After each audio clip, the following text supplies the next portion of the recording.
Hello, I'm Victoria from Biblio Lifestyle, and you're listening to the Reader's Couch podcast, the show that will help you bridge the gap between living a full and busy life to one where you're reading, learning new things, and having fun. Today on the couch, I'm so excited to welcome author Amy Avery to talk about her novel, The Longest Autumn. In The Longest Autumn, Amy Avery transports us to a world where the 4 seasons are gods. Each god is transported from what is known as the divine realm to the human world every season, and then they go back again via an ancient portal called the Mirror, and their escorts, known as heralds, can control. So in The Longest Autumn, we meet Tirne, a human herald for the god of autumn. And when they cross over into the human world for the season, the enchanted mirror that separates their worlds shatters, which means bad news for humans, as autumn will stretch out indefinitely. So we see crops beginning to fail, food reserves running out, and the threat of starvation looms. So we see Tirne working to repair the mirror while also trying to find out the cause of its destruction, all while a romance starts to bloom. But before we get into the episode, pretty please subscribe to the show if you haven't already, leave the podcast a 5-star rating, and write me a review if you love the show. Now, if you don't know what to write in the review, just give me a 5-star rating and tell me what episodes were your favorites and what genres you'd like me to read and cover more here on the show. So, thanks in advance. And now on to the episode with author Amy Avery. Hi friends, welcome again to the Reader's Couch. I'm your host, Victoria Wood, and here on the couch with me to talk about her debut novel, The Longest Autumn, is author Amy Avery. Hi Amy, welcome to the Reader's Couch. Hi, I'm so glad to be here. Yay! I'm excited you're here. Can't wait to talk about all things autumn, including The Longest Autumn. But how are you feeling? This is your debut novel. It's now out there. It's been out there. How excited are you? How are you feeling? What's the reception like? It is very surreal. The writing process is a very long one. The publishing process is a very long one. And so for it to finally be out there is just very strange to know that other people are reading it, but it's very exciting. The reception's been pretty good. I've gotten some really nice DMs and some nice feedback. And so it's just very satisfying to know that all the hard work paid off.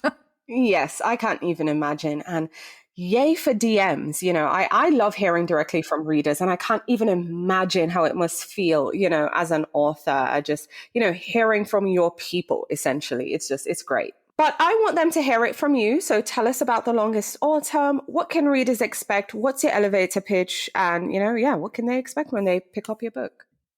Yes, it is an adult fantasy novel. And in it, the main character, Tirne, is the Herald of Autumn, which means it is her job to escort the god of autumn into the human world every year for his season. But this year, after they come through the portal, it breaks, which locks the world in autumn until it can be fixed. And of course, Tirne is the one accused of breaking it because she was the last person to touch it.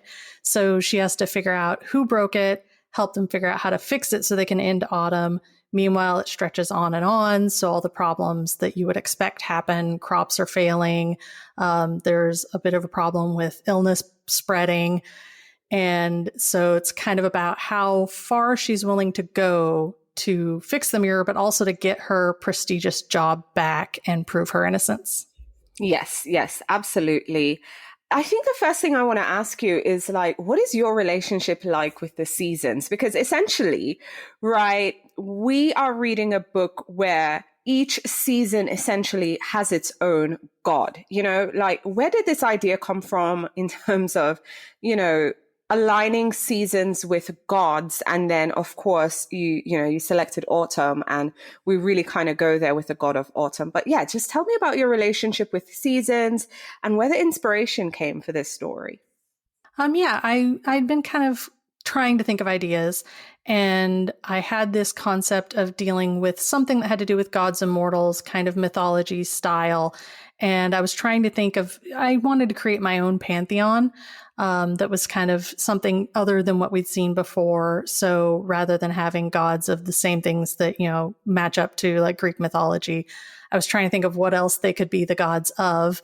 And for some reason, just seasons popped into my head. And then I was like, well, what if the seasons were personified? And kind of it just clicked and came together. I love hearing that. I love the seasons. I'm a person who tries to live seasonally, accept the highs and the highs and the lows and the lows that come with each season. So it was just really nice to just have a book and have essentially the season personified into a god. So let's get into our characters. So is it Tirne? Is that how you say it? Or Tirne? Tirne. Tirne. Okay.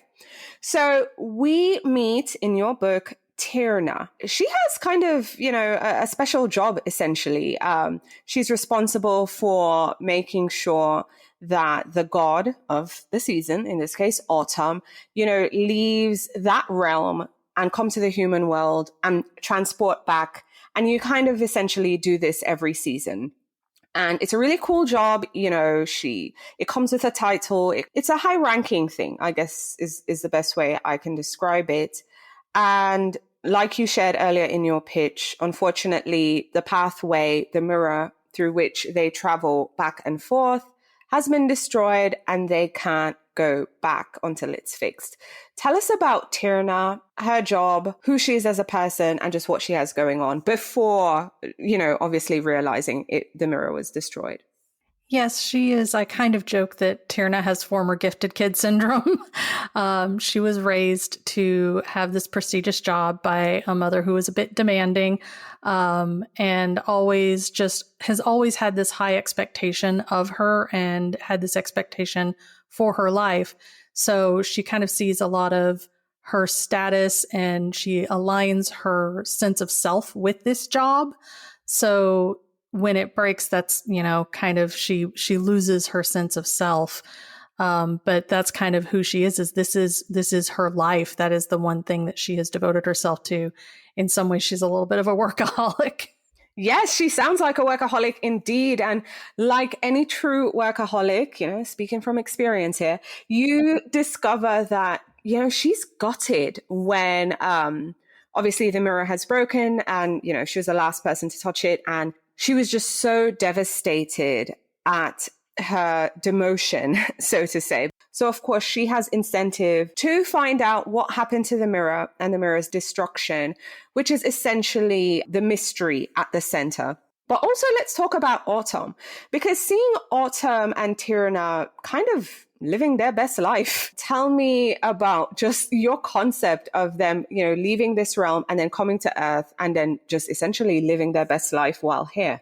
Yeah, I did kind of want to explore what it was like for Tirne to be back in the human realm and back with her friends, back living this kind of normal life and what that was like. And kind of the same thing with Autumn is instead of having this, expectation that he's going to go back, is kind of stuck here. And one of the aspects of the book is that the longer Autumn spends in the human world, the more mortal he becomes. So I kind of wanted to explore what makes a god and what makes a human. What defines our humanity. So he starts feeling emotions, he starts building connections with people. And that was just kind of part of what I wanted to explore with them being stuck there for a while. And then we have the method of transportation, which is a mirror, which is how Tirne and Autumn, go back to their realm, but then come to Earth when essentially it's time for Autumn. Tell me about the mirror. I thought that was an interesting method of travel.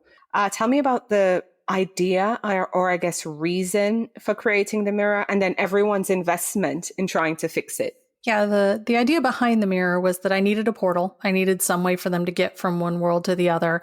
And the idea of just this mirror seemed so visually striking. I just had this mental image of it's this large red mirror. And I just liked the idea of it shattering as a great visual for representation of the fact that it's broken. It's fully broken. And it creates a way for them to know how to fix it is to, repair it by putting all the pieces back together. And I wanted to show the normal, as you said, civilians and their connection to the mirror and this religion, because this is something that is important to them, to have this change of seasons, to have the harvest and then have winter and spring. And so they immediately know the severity and importance of this mirror breaking. And so I kind of wanted to show how everybody would come together in a crisis. And in some ways in the book, I do also show how people don't come together. Yes. But in this case about the mirror breaking, I wanted to show, how everybody would pool their resources to help fix it. Yes, absolutely. And so as not to go into spoiler territory, I think I'll leave it here. But essentially, readers, the pitch is we have seasons. We have gods associated with each season. They go through a portal, in this case, a mirror, come to Earth, we have our seasons, and then they leave. But then when it shatters, we're stuck perpetually in this season. So we're trying to, one, fix the mirror so Autumn can get out of here. And we're also following Tirne and seeing her trying to figure who broke the mirror as well, and hopefully get back her job and get back in good graces, because she's basically the escort for Autumn. So I had so much fun with this one. I love the season. So readers, I hope you'll give it a try. And I'm also hoping that Amy will humor me and play a game I've created called What Are We Doing All Autumn? Because the mirror's broken, we're stuck, and it's autumn all day, every day. And for the foreseeable future, the other seasons aren't coming back anytime soon. So I'm going to give you some rapid fire prompts, Amy, and you're going to tell me what activity you would rather do this autumn. How does that sound? Sounds great. Let's go. Awesome. All right. So would you rather visit a pumpkin patch or attend a fall festival? You know, they have food, they have drinks, and just a full-on festival. I would probably do the pumpkin patch. I'm a little bit of a loner. I'm not a big fan of crowds. So I think, definitely exploring the pumpkin patch. What about leaf pile jumping or going to a corn maze? Ooh, that's a difficult one. Corn maze. Corn mazes are fun. Yeah, I think they're fun too. Are we going apple picking or are we going on a hayride? Oh, apple picking. Oh, I love apples. Me too. Are we carving a pumpkin or are we going to a haunted house? Probably carving a pumpkin. I'm a big chicken. No, you don't like the scares. I'll go to a haunted house. Okay. Are we hiking or are we visiting a seasonal farmer's market? So it's only fall-only produce. Oh, seasonal farmers market. Even if it's fall-only produce, I still like farmers markets. Yeah, I love a good farmers market too. Now, the great American pastime. Are you tailgating at a football game or are you creating leaf art at home? Oh, leaf art. I'm definitely more of an artist than a sports person. I'm not a sports person, but my sons made me watch this entire football season. So I'm like, okay. I'm learning, but it's still not my thing. So no. Yeah, my husband is a football fan, so I have watched some of it, but same thing. It's not my thing. It's not my thing. Okay, are we making caramel apples or are you making your own costume for Halloween? Oh, costumes. I used to make costumes and go to nerd conventions. No way. That's so cool. Yeah. I love that. Okay, we roasting marshmallows or are we painting pumpkins? Ooh, that's another difficult one. Marshmallows. Always go with the food one. Oh, you have to go with the food. Okay. Now, you didn't want to go to the haunted house, but would you rather go to a Halloween party or bake the pie? We're going to go with food again. We're going to go with pie. We're going to go with pie. Amy, thank you so much for playing our game. Yes, I had a lot of fun. Yay. I love an either or, especially one that's autumn themed. So seeing that you picked autumn for this season, is it fair to say autumn is your favorite? It is. I joke that where I live, we don't really get one anymore. We get like summer until we get an ice storm. So we have like a week of autumn, and I say that's why I wrote the book, because it's my love letter to the season I don't get to see. Oh, I love that. I love autumn. I'm in Florida, so I don't really, I don't get the full on autumn at all.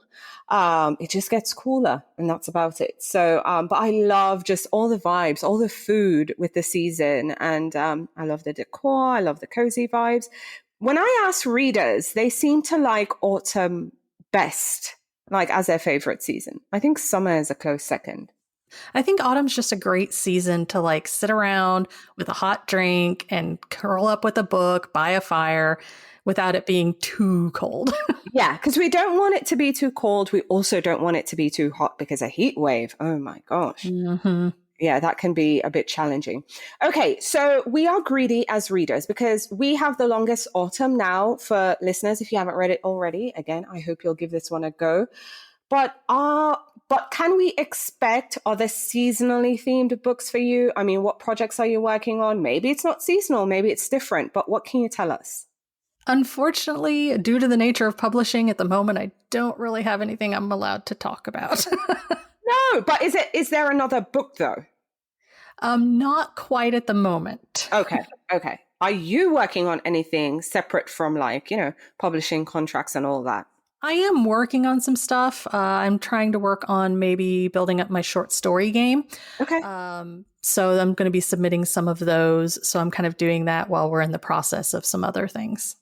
Awesome. I don't know why, but when I saw the longest autumn, I was thinking, okay, are we going to get the shortest summer?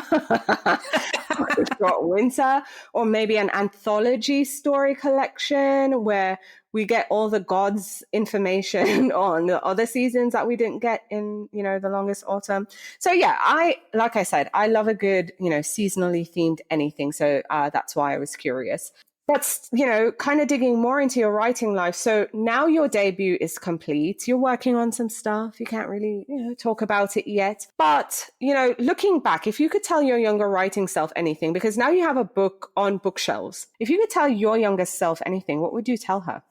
I would probably tell her to start reading more widely sooner. For a long time, I was strictly fantasy, occasional smatterings of sci-fi, and I feel like my writing really leveled up when I started reading outside my genre because I started picking up tips from literary, things from mysteries, from romances, from thrillers.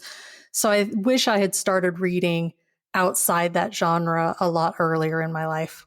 I love hearing that because I'm always an advocate for read different things, try a different genre, try different books. So that's amazing. And it fits perfectly into the other things I want to ask you, which all revolve around books. I always want to know what authors are reading. So share with our listeners the last book or books you finished reading that you'd now recommend. The last thing I finished reading was Our Wives Under the Sea by Julia Armsfield, and it was brilliant. It's a speculative literary in which a woman's wife has just returned from a deep sea expedition, but she's acting kind of weird and some bizarre stuff is starting to happen. And you're trying to figure out what happened while she was on the mission. It's told in dual perspective. One is current day with the wife who was on land, kind of reflecting on their relationship and how it's changing and telling what's happening now.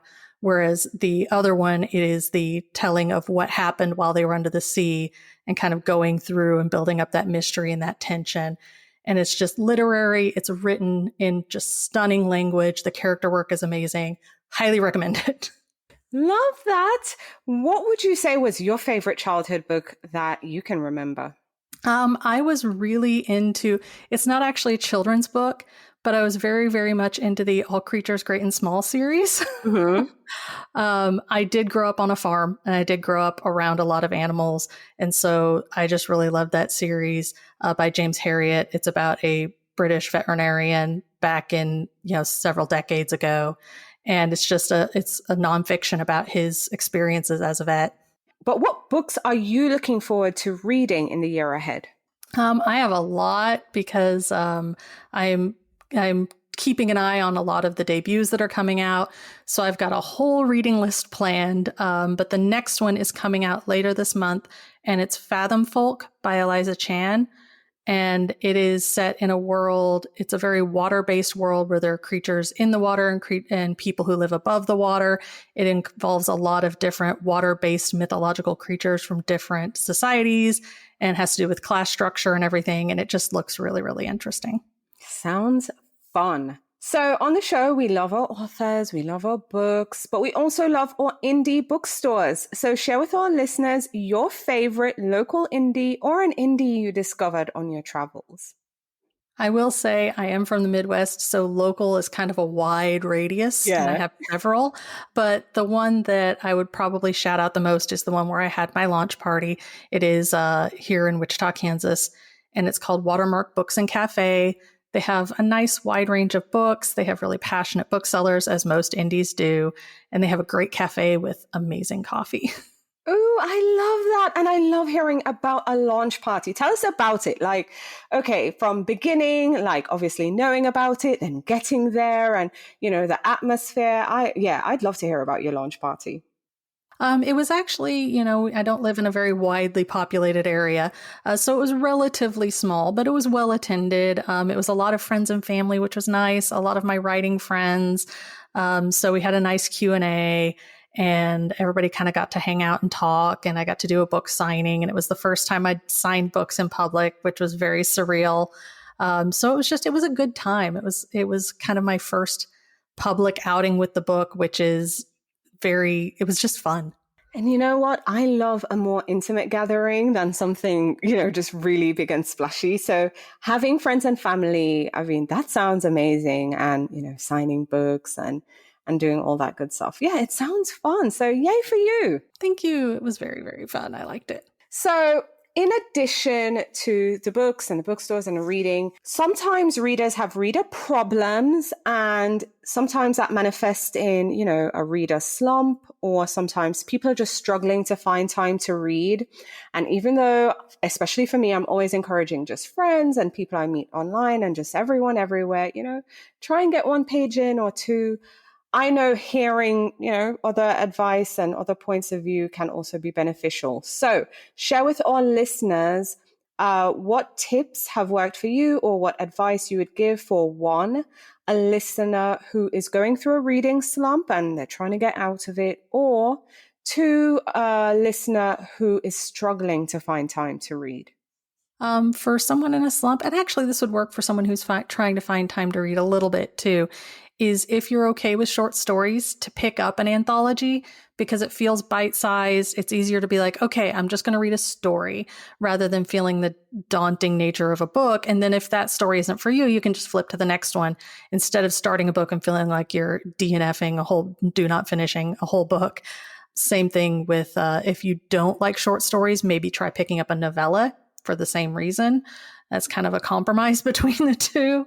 For people who are struggling to find time to write, that is a very, very hard one. My trick is that I read on my lunch break, because I get a lunch break at work.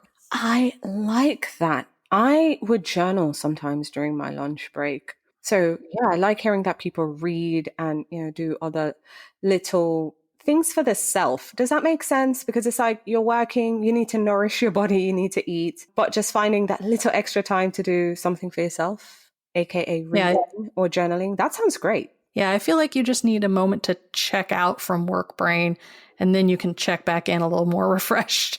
Exactly. It's just a great way for sure to refresh. So, Amy, getting back to your book, The Longest Autumn, what are you hoping maybe readers might think or feel, or what conversations you're hoping we might have after we've turned the last page on The Longest Autumn? The biggest thing I think I hope for is that readers feel seen. I do have some various representations in the book. I won't go into details without spoiling anything, but I hope that there are readers who are like, yes, this represents me, and I feel connected to those characters. And I just want to make people feel things, good things, bad things. That's kind of, you know, what I enjoy as a reader. And so that's what I want to pass on as a writer. I love hearing that. Amy, thank you so much for coming on the show and speaking with me. It's been an absolute pleasure. Thank you. I've had so much fun. Thank you so much for listening to the Reader's Couch podcast. Please subscribe to the show, share it with a friend, and take a few seconds to leave a rating and review.